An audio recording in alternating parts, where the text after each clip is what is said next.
Good morning. Good morning. Thanks for joining today. So today, I'm going to be giving a Dharma talk on Uji being time. And for those of us who were here on Tuesday night, we heard this talk and we had discussion. And Uji is a very powerful learning from Dōgen to teaching. Being time, it's a verb and a noun, being.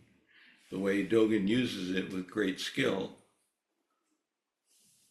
but it transcends our understanding of both being and time as we exist as a being who is time. So that understanding is what Dōgen puts forth, that we're all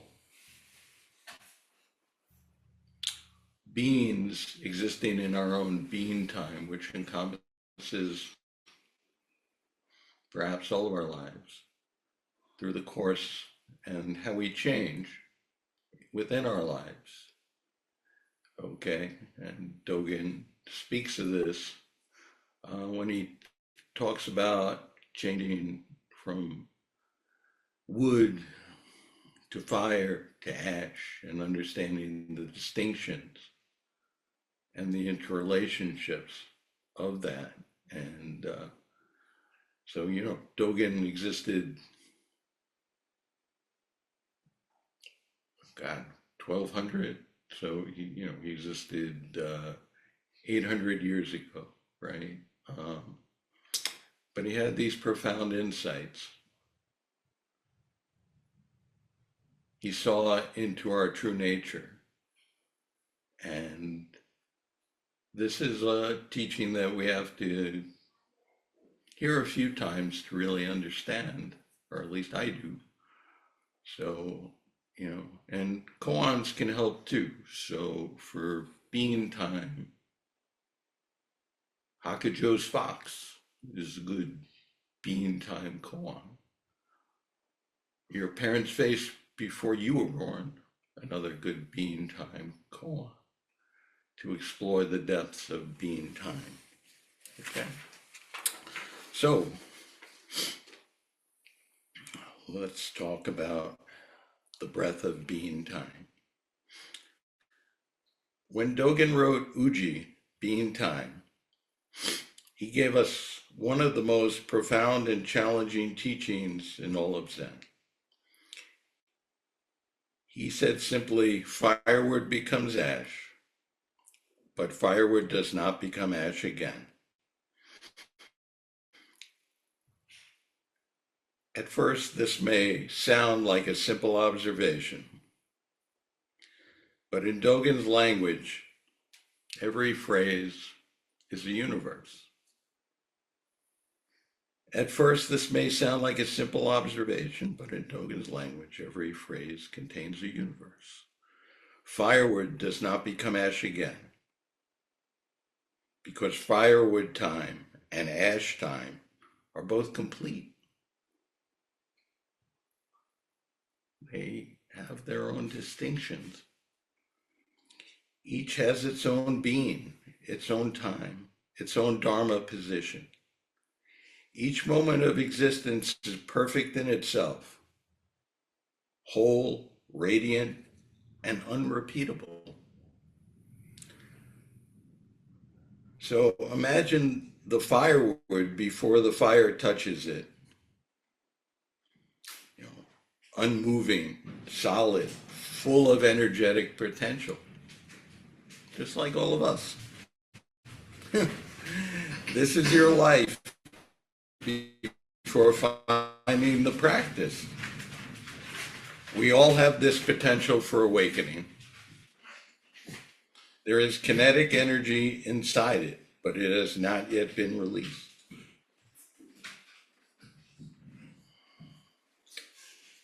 So then comes the fire.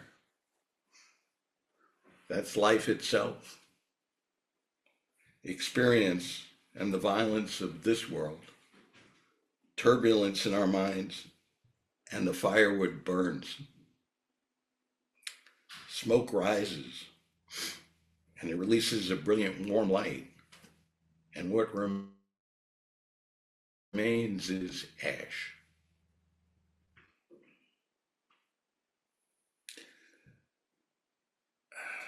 In our ordinary linear way of seeing, we would say that the firewood became ash. But in Dogen's eye, this is not so. Firewood is one complete being time.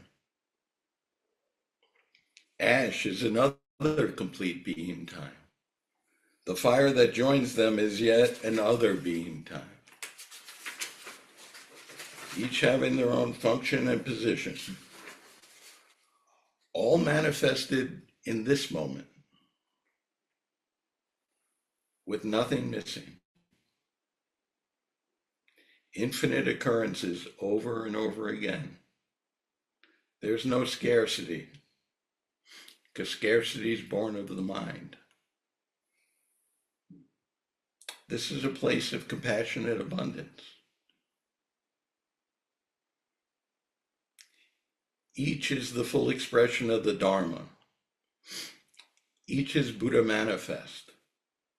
They all arise and fall without preference. There's no distinction in this universal unfolding moment. By a moment, infinite, nonlinear, and perfect.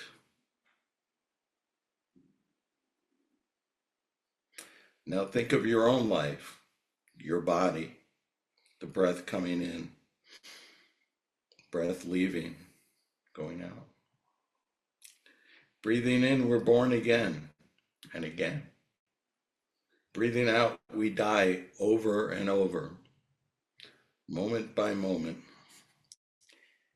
And in the space between these breaths, all existence is held. Nothing missing. So the breath is not a metaphor. It is a direct expression of being time itself. When we breathe, we are participating in the endless unfolding of not a singular life, but all life and death. Just as firewood participates in becoming ash, nothing is lacking in the ash, and the ash has its own being time. And that ash, wood, and fire rise and fall within their own times, commingling in their brief existence, and then being born again together, and then ceasing, and rising again, and then ceasing.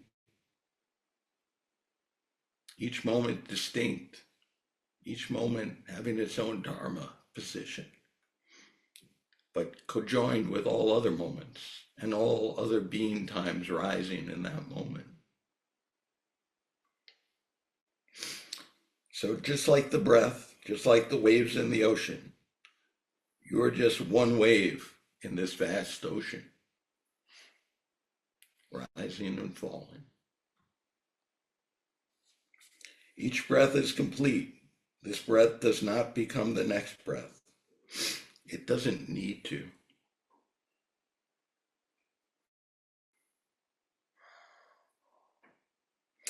Breath by breath, moment by moment, the universe is realized anew. Perfect and complete. Only our minds make it different. Dōgen never said that human form is special in a comparative sentient way. The rock, the stream, and the wind all manifest Buddha equally.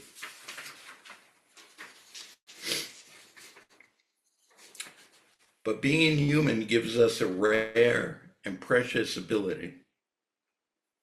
This is the ability to know this, to be aware of our own being time, and to awaken to it consciously. So this awareness, this capacity to realize what is already true, is our true gift, being incarnated as a human. This awareness. This awareness, this capacity to realize what is already true, is the true gift of our incarnation as a human. That's powerful. So when we sit in Zazen and breathe, we join all beings. The breath connects us to all forms within the being time. Those who breathe, the trees, the animals, the oceans, the atmosphere. The breath is the bridge between you and the universe, between the form of the body and the boundlessness of the breath.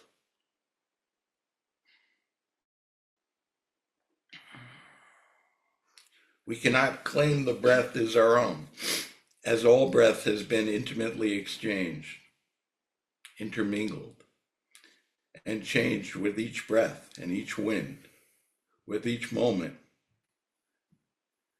There is the manifestation of all things, perfect as they are. When Dōgen spoke of casting off body and mind, he wasn't speaking of an escape. He was speaking of release. The way a lizard sheds its skin when it's outgrown it. When we cast off body and mind, what remains is just the breath. Vast, spacious, luminous. We let go of the narrative we call me. We let go of the storyline of birth and death.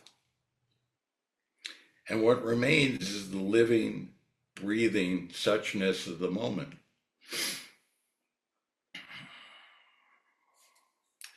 That's all there ever was. That's all there ever will be. Everything is unfolding moment by moment. There's no fixed sequence. No true past or future. Nothing repeated. Only our brain, our storytelling mind, strings these moments together and calls it time. But being time's not linear. It's luminous, it's simultaneous, it's every moment of being, and it's also every moment of time.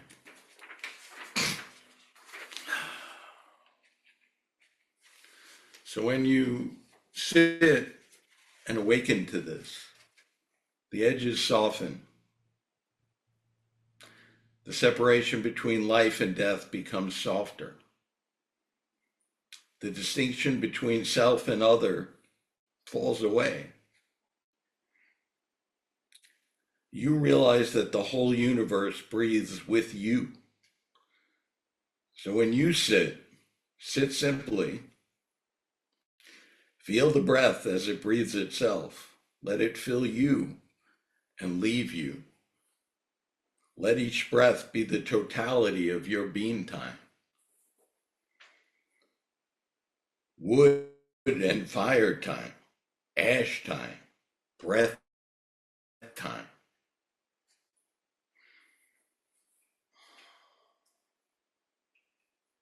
Each rising independently, each co-joined in this Dharma position.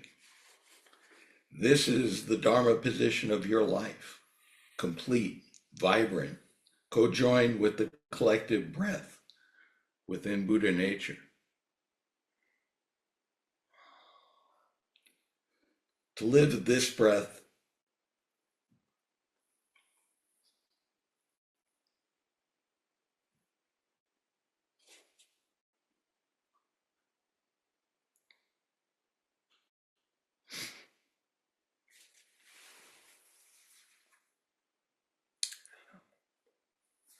So to live this breath is to live Buddha's life. You manifest the being time of awakened consciousness. To die this breath is to die Buddha's death. And by doing so, you manifest your same being time within a different universal Dharma position.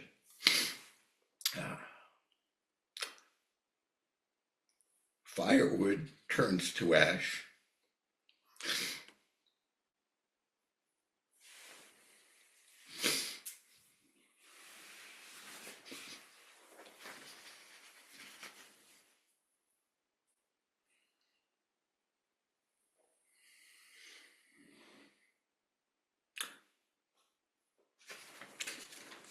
So firewood turns to ash and never returns to ash. And in between, nothing's missing. There never was. So, sorry. I just, Spencer, yes. for our conversation too, so I still don't understand. But I wanted to ask you, can you clarify Dharma position? What that means? Sure. So, this is like a hologram, right? All being times or your being time rises and contains your life, the continuum of your life, okay? And you're experiencing it right now, but you could access it all because it's non-linear.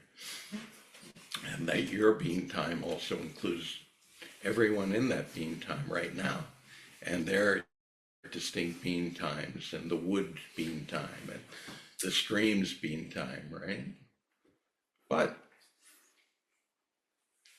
that's just one aspect that holds all of your aspects. So it's like a fractal of a hologram. The Dharma position is similar, as it holds all the being times in that moment, and all moments, and the whole universe. And then that's distinct. And then there's the next moment. So what does that mean? The distinctions between wood, fire, and ash, they all rise, but they're all distinct. We all exist together. They all fall,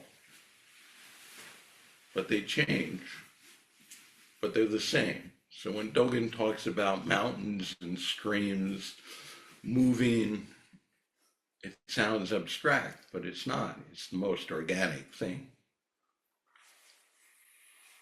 So when wood changes to fire or ash, wood burns, it turns to fire, it's fire. And then it's ash.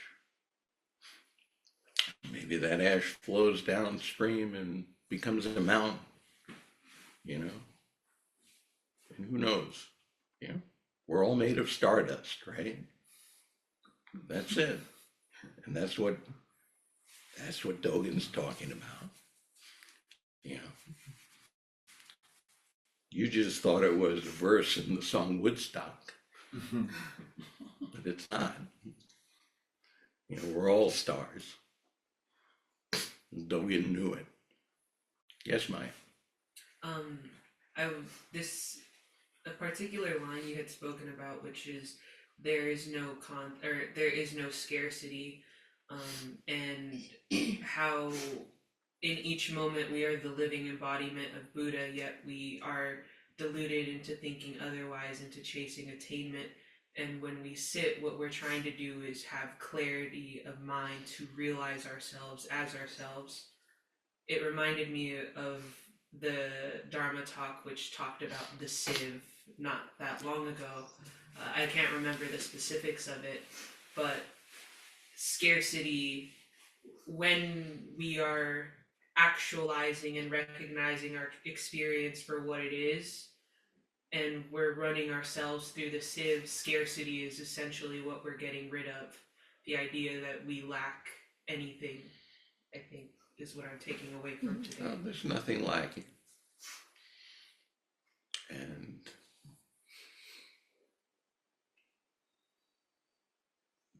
you know, when we run ourselves through the Dharma, it's really natural and organic. And, you know, there's no straining. And everything's always been here. And when we talk about, you know, your parents' face before you were born, you know, think about it in relation to this koan, the continuum, the endless continuum. How would you present that koan? How would you present that koan? What was your parents' face before you were born? And that's Uji. When you present that koan, you understand being time.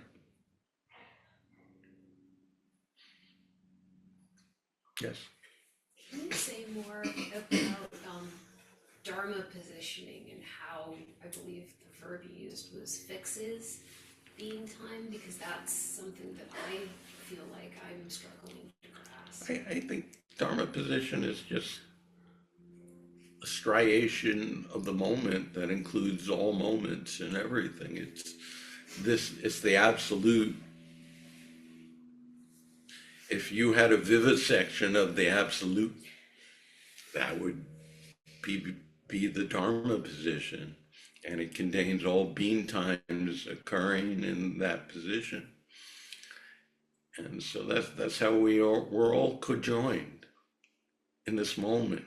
Only our brains are creating this linear separate, you know, this idea of time, this idea of separation. That rises as a poison, as delusion, to separate ourselves from being time. Thank you. And when you get past the ego separation of being time, you can fix maybe karmic positions of the past and manifest them in the future, they say. So think of that. Jim? Yeah, when I think of Dharma position, I also picked up on scarcity and this time around, and I really liked it because, and maybe you can help me understand this, because as I'm thinking about it as, you know, when trying to understand Dharma position, I feel like scarcity is a really useful way to tap into it, because, you know, I think about, what does scarcity actually feel like? And I feel like it's so ubiquitous. Every moment of our day, for example, when you're looking forward to something, there's scarcity there because you're looking forward to something. You're not there anymore. You're not in the moment. But there's no scarcity in the Dharma. Right. And if and so when you're in scarcity, you're in the ego, right? Mhm. And think of such great abundance. The mind only confines us. right. Think infinite Dharma positions, infinite being times, all arising, all falling, beyond the mind. Well, once you see, yeah, that's kind of what I'm trying to say. And then the mind confines us with this idea of scarcity, and you gotta let that go. Right. So, yeah, once you let that go, this sort of fractal nature of the moment becomes present in a way that's just obvious. Dharma's are revealed. Everything's here. Right. Yeah. And then it falls. Yeah. But I like the idea of scarcity because, words are kind of annoyingly opaque, and our scarcity is so palpable, right? So there's kind of a gate, because once you can feel that scarcity, you can let it go, then there's an entryway, Right, so in that way, our delusion is kind of an easy way to understand the Dharma. Yeah, you know, scarcity is just an imaginary narrow tunnel that you've put in your path. Right. It doesn't exist. Mark. Thank you. This is a lovely talk. It's really wonderful. I liked how you were saying forgetting your timeline, your own timeline from birth to death. And I would say the ultimate scarcity is that idea of death, is that we're lacking totally. We're gone. We're missing everything that we ever thought we were needed in our minds. And so I think that is really the ultimate source of it.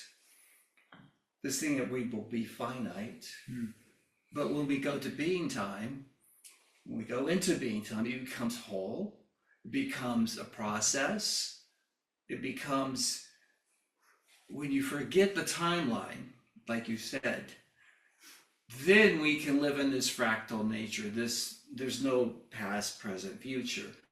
We're not confined in this, well, if this happened then, and I'm here now, but I need this. This is the scarcity thing, reach out to get it, to bring it into us. And there's a wonderful thing in manifesting things I've learned is that if you can imagine that you already have whatever it is and your reaction to it, you can give up this notion of scarcity.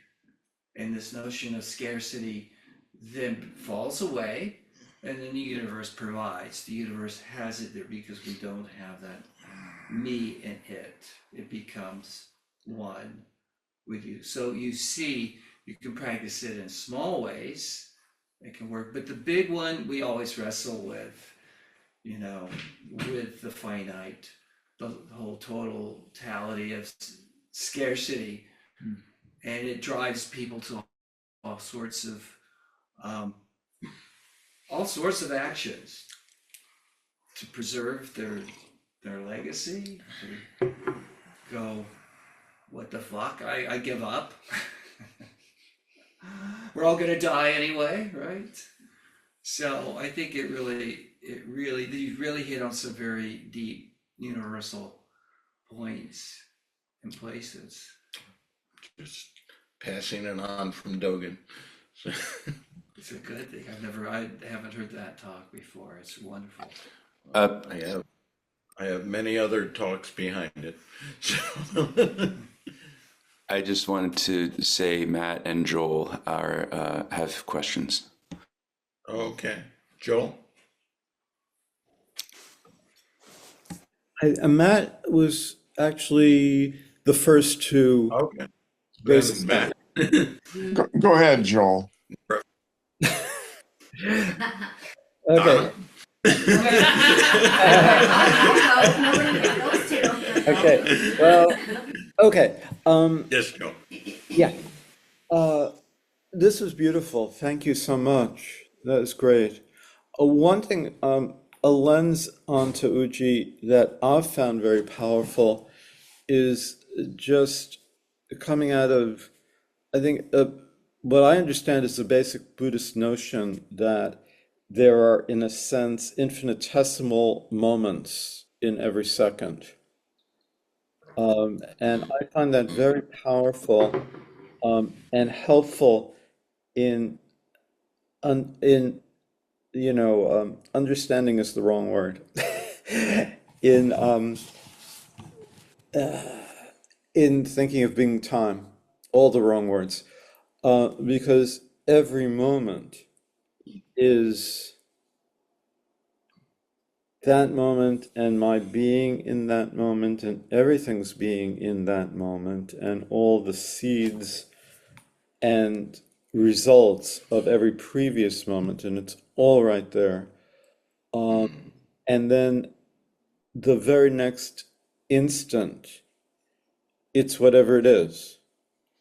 And so right there, you have like isness. This being this time is now, and then immediately the next.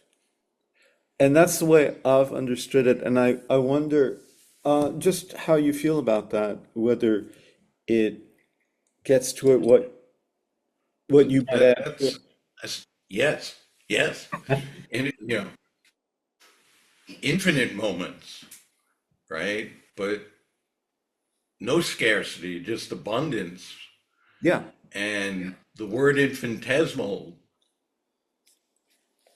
you know, it's Well, the antithesis of what it is. Since everything's rising all the time, you have incredible boundlessness and agency in the moment, if you see it, to make skillful choices in your life. And that's true mindfulness, is seeing that and giving yourself a breath, okay, to be in that boundless space, but not, you know, just be it, and then be the next moment and the next moment, and that arising and falling within the infinite, makes us all interconnected and boundless. And once we know that and we see that, how could we be anything else but compassionate to ourselves or others? Thank you very much. Yes. Thank you. Mr. Matt? Yeah. Spencer, thank you very much. It's such an important topic, and such a it's my favorite image in Zen literature. Um, and you dealt with it um, uh, re- in a very helpful way. Thank you, and Joel, thank you. Your question was wonderful, and it brought to mind in Spencer's answer the fact that Spencer, when you mentioned it enabling. Um, Skillful means, it made me think of freeing you to become a beginner's mind by letting go of the past and being able to apply the non-expert mind to whatever it is that you're doing. The reason I had raised my hand is that the Uji begins with a wonderful poem, and I was wondering if I could read that. Of course. Okay, hold on just a moment. I focus. I need new glasses. For the time being, I stand astride the highest mountain peaks. For the time being, I move on the deepest depths of the ocean floor. For the time being, I'm 3 heads and 8 arms of, excuse me, I'm having trouble seeing, of a fighting demon. For the time being, I'm 8 feet or 16 feet of a Buddha body while seated or standing. For the time being, I'm a staff or a whisk. For the time being, I'm a pillar or a lantern. For the time being, I'm Mr. Chang or Mr. Lee, any Tom, Dick, or Harry. For the time being, I'm the great earth and heavens above. It's so beautiful, but he runs that theme through the whole fascicle, Yes, yeah, and basically all he's saying is that in our being time, in those moments, we co-arise with everything and we're not separate from it or anyone or anything. thing, sentient or insentient. We all arise together, we're not separate. So, some as interconnection with all things, form and formless, like they're part of the environment, the water, the chair, the stream, the mountain, everyone. That interconnection with no separation, being time, awakened, and yes, a beautiful poem. Very, yes, it's all nonlinear and it's all happening all at once. As they turn to ash. Yeah. Chris? Thank you for your talk, Spencer. That was very awesome. I wanted to share a couple things. One, a thought that came up in response to what Joel was saying was that often I sort of think about when the people who have done Zen centuries ago said something like every blink of an eye contains like 18 million arisings and fallings of the universe, and then I hear things like, oh yes, all subatomic particles are constantly coming into manifestation in the physical universe and then going back into the quantum field that they arose from. And I was like, oh wow, they saw that back hundreds of years ago before we had particle colliders and stuff like that. And I think like, oh right, that's so crazy how like the things are arising and falling and blah blah blah. And then sort of the infinitesimal moments contained in every whatever. And then I think like, well, that really sort of mind-blowingly cool thing is also true when I'm sweeping or doing kinhin or washing the dishes, and that there are no mundane occurrences, or what we would call mundane is special despite our judgment of it in maybe the exact same way as the whole like in and out of existence that every particle in the universe is constantly going through. And to speak to that, I wanted to share a real anecdote that I'm still tripping out over. So just two things I wanted to give for context. In the Navy, field day is just a full day of just cleaning. You're just cleaning stuff just to clean, for making it clean, but mainly just for time. And a foxtail is like a hand broom. So it was field day in the propulsion plant, and I was in my thoughts sort of trying to make sense of time as a physical property in the same way that I think of distance or mass. And so I went up to my chief and I was like, Chief, we measure distance with feet or inches, and we measure mass with, pounds. What is it we're actually measuring with seconds or hours? What is time? And the chief handed me a foxtail and said, go clean something and find out. And he's not a Zen student, but that just one of the best Zen answers I think I've ever heard. And yeah, go clean something and find out what time is. Yeah. Well, thanks for your story, Chris. Very much chop wood, carry water, right? So, right there. So that pushes all the way back to the original, just be in the moment. No, this is more profound than that. I get choked up because I think that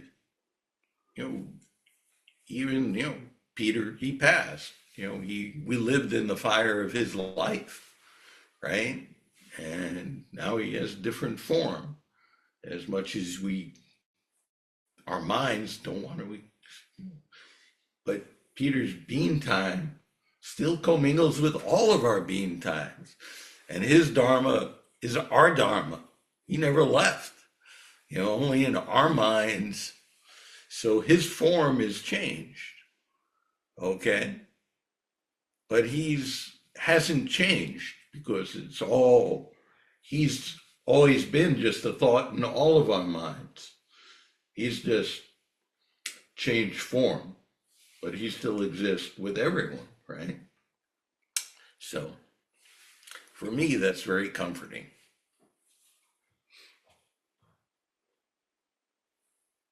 Yes, Jim.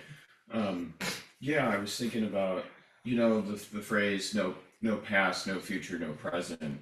It's a very powerful phrase, but during your talk today, the idea of non-linearity and everything being present right here is a different way to say the same thing, but it introduced a different sense of time in that way.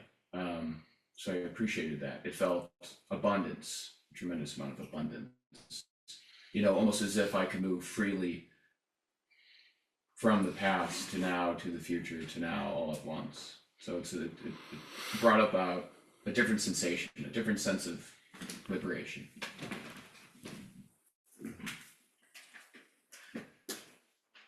I can see that. Okay, thank you.